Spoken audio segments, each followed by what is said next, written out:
Good afternoon. My name is Martha Nelson, and I'm a member of the 2025 Nominating Committee. I'm here this afternoon with my fellow committee member, John Maher. John is also a member of the Lake Ridge Board. And this afternoon, we're interviewing Rashawnda Daniels-Atkinson. Rashawnda was elected to the board earlier this year, and she has agreed to be interviewed to share some of her experiences while serving on the board. We hope that you'll find this informational and that it will encourage some of you to want to run for the board and to participate in the upcoming elections. Thank you, Rashawnda, for being with us this afternoon. No worries. We appreciate so much your time and your willingness to be interviewed. What brought you to Lake Ridge, Rashawnda, and how long have you lived here? So thank you all for the opportunity to speak with the community today and to chat with you all about my experiences in hopes that it will help somebody. Well, my husband and I have always wanted to live in Lake Ridge. He's originally from Maryland. I'm from the southeastern part of Virginia. And when we were starting our family, this was one place that we wanted to live. But then there's a few things that happened. I graduated in December 2007. Everybody know what happened in 2008. The economy tanked. And so our jobs were on the other side of the river, so we had to postpone our dreams. One of the things that brought us to Lake Ridge that we loved is the diversity, not only of just the landscape and the things to do, but just also the community and the welcoming nature that we experienced, because we toured and walked around a pretty long time at different times of the day to kind of get a feel for where we wanted to start our family.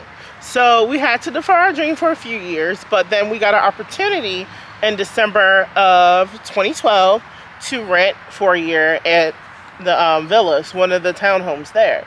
So we moved from Maryland with our then 2 young children, and we rented here for a year because it was a perfect way of really testing it, because you never really know a community until you move there.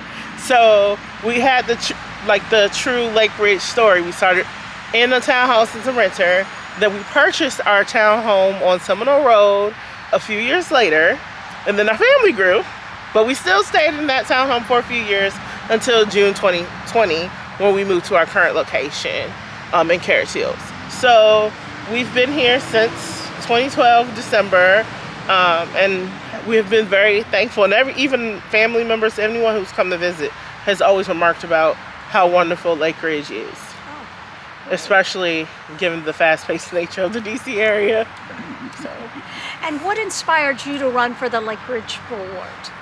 Well, that's a good question, because I generally don't like to be in the front of anything. Even though I was a teacher, I enjoy working with kids. It's just in your classroom. You're kind of to yourself making a change in a small way. And even prior to 2018, I kind of just let my husband handle a lot of that stuff. As long as stuff looked clean and the bills were being paid, I didn't really engage that much. But becoming a professional in community association management and working alongside on the other side of the desk really gave me a different perspective of how important the work of community associations were. And so then it allowed me to gain confidence in knowing more information about how I could best help my community. And then sometimes you just have to take a risk, and that's what I did. I was really nervous about putting my application in, but once it went in and I just had a chance to speak to the people who attended the candidate night event and just shared what I knew and my passion for wanting to help continue the legacy of Lake Ridge and our community into the future, that's what really inspired me. I want to make sure that as our community continues to mature and grow and change, because that's inevitable with time, that our community embraces that change and maintains that beauty that it's known for nationwide, honestly, from what I've heard in the circles I've been in. Has serving on the board met your expectations? I didn't really have any expectations, really. I think it kind of changed my expectations in that, you just think, okay, it's just the 6 months.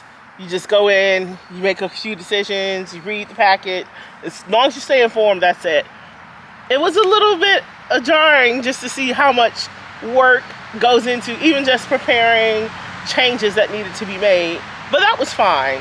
So in some instances, the way that I see work kind of shifted, but the fact of how our meetings are structured, it actually gives you enough time to do it without having to rush, and that means getting it right. So I think that that's important too. What have you found to be the most fulfilling aspect of serving on the board? Talking to the community and appointing people and getting neighbors and people involved. That was really just when we started the Urban Forest Committee, right? Preservation Committee. So when we started that, just hearing people talking about their experiences and being able to share why they felt like they would be wanting to be a part of it, and just different things like that was very important to me.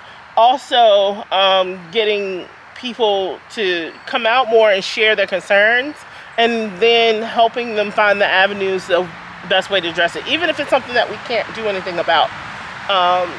Educating homeowners about what our roles are and what their role and responsibility is as a homeowner in a HOA is too. I think all of that has just been a blast so far. That part's been really cool. Good. Well, at this time, I'll turn it over to John. Now, what skill set could a new board member bring to the board? Okay, so I'm going to probably go off the beaten path a little bit, because I think what would make a strong board member really is the heart to want to. Thus far, we've had a lot thrown our way that we've had to manage, things that you only read about in terms of management in case studies sometimes, or just life happening and you have to make the decision quickly, and it has implications that can affect your community, including yourself. So being able to navigate that, you just have to have the heart and the dedication to want to do that. So I feel like that's a very important quality, because you can have the knowledge, you can have the skills, but if you don't have the heart, it's not going to be, you're not going to be an effective board member. So I feel that that is number one. Number two, you should also be able to be very good at managing and delegating your time, as well as learning. So you can get those skills anywhere, from a boardroom to a classroom. Or if you've managed your household really well, my mom was a mother of 5, and you wouldn't know it, but she did a lot of it on her own because of just the war that my father, he was in the military, so he had complications from that and just other things. But she did a lot on her own, and she produced a psychiatric doctor and nurse. She has a baker, myself, a Navy officer, and a construction worker who also does a lot of like side businesses on his own. So all those type of skill sets can be transferable to the board. Now, you getting back to some of the more board related items, you have to be willing to learn more about like finance, have an understanding about governance, being well versed in knowing how our governing documents work and what the rules are and what we can and cannot do and how to operate within those. So Lake Ridge is fortunate in that it is a community that makes that information public and easy to access. So if candidates are interested in wanting to know and get a head start on that, I would highly recommend that you familiarize yourself with that, because it will show if you do not know what you're talking about quickly. So, and those are things that are within your control. So in addition to having like finance and being able to manage budgets, being able to actually communicate and talk to people, you can have those variety of skills from different areas. So if you don't think that you fit those molds, because I'm not a lawyer I'm not like a politician or anything like that. You don't necessarily have to be, because what I found is great and strong boards have a collective of people that have different perspectives coming together to build one strong community. And so look at yourself and seeing what skills could you bring that would be needed to help push our community forward. So I hope that gets to what you're... Yeah. How has your perception of Lake Region HOAs in general changed since you've been on the board, or has it changed? I still love my community. I really do. I think it's given me, even having done the work on the other side and now having to communicate on the other side, it's like a third side, which is the board side, which is different from owner and management. I have a deeper appreciation for the quality of workers that we have in our community.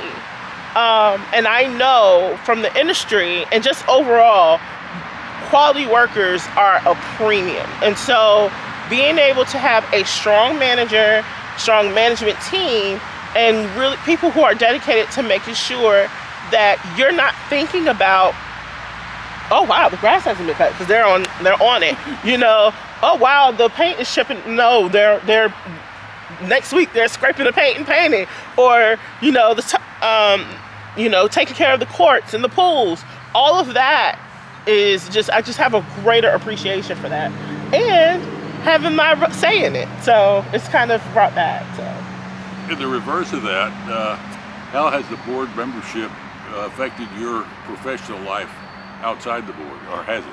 So in some ways it hasn't, because I didn't really join it for that. I know some people can get connections or like promotions or things like that. That really wasn't my goal, or it didn't really affect me in that way. But what it has done is it's helped me to address issues that I may come across in other avenues of my life in a way that will be more productive.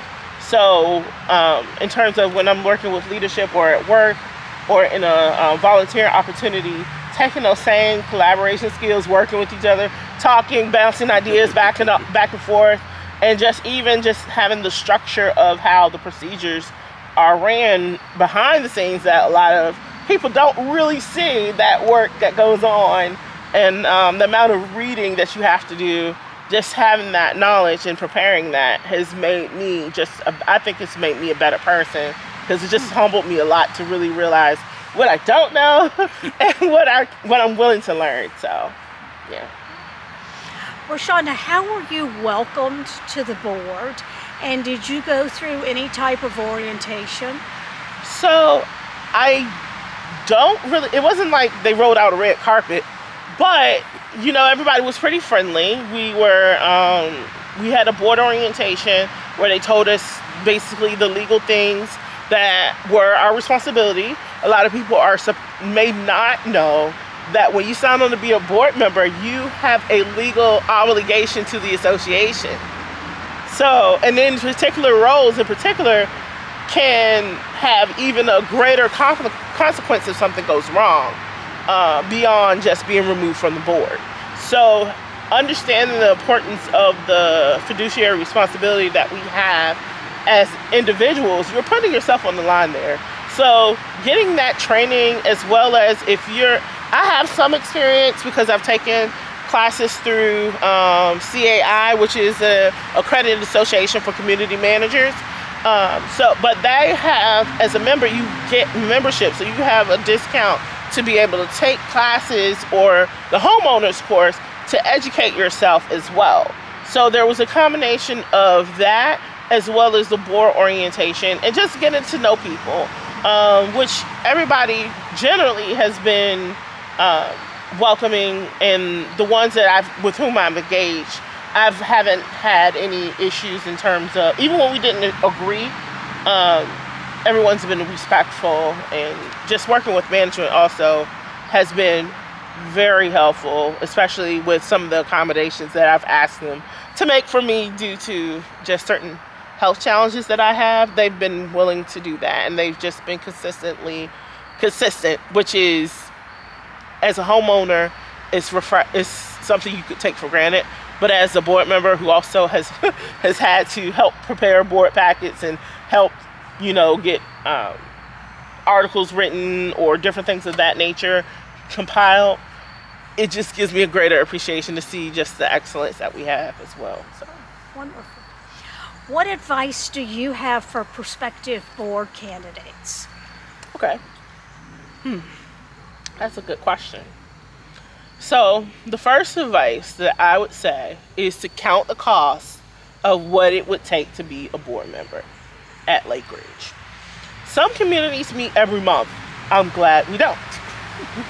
Partially because it allows you to live life, but also it allows you to actually sit with the material, read through it, and then if there's changes that need to be made, you have time to talk to different neighbors or different stakeholders to get their opinions, so that you can flesh things through and actually produce a quality product. That takes time. You can do that. Some of our board members have jobs that require them working at night, and they still come. Right now my job is a little bit more flexible, but I still have to work, and I'm a mom, family's first, so I support my husband and my children in their endeavors as well as things that I do for myself. So I had to consider where I was in life and whether or not I could actually take on this additional task, especially given all the legal stuff that could come with it. So that's one thing I say you should consider. 2, also think about why you want to be a board member. Now, it can come with opportunities for personal and professional growth, which is not a bad thing. But if that's your primary motivation, I would like for you to reflect on that to see if that means whether or not you should pursue this avenue, because it is a service job. So a lot of times board members can get flack for decisions that are made that can be challenging. And we've had to deal with some pretty challenging things in the first few months since I've been here. But we were able to overcome those challenges and preserve our association's financial stability, which is very important because that's not always the case. I also would recommend, like I said again, please, I implore you to review the governing documents and understand what the rules and responsibility is for a board member, how our meetings work, what your obligation is to make sure that you are meeting the requirements for that position. And finally, what is it that you feel like you could bring to the table to help contribute to our community? Because one of the things that kind of really dawned on me is that board members set the agenda. Some communities, the managers do. We are the ones that are driving what's being discussed. And you can't do that if you're not engaged in the community. You can't do that if you're not having the heart to want to care about anything outside of what happens on your square footage of your lot. So those are the things that I would recommend. Well, thank you so much, Rashawnda. We appreciate your service on the board and taking time for your busy schedule to share with us your experiences of the past year. I know they'll be very helpful to those considering running for the board in the coming year. Thank you. You're welcome.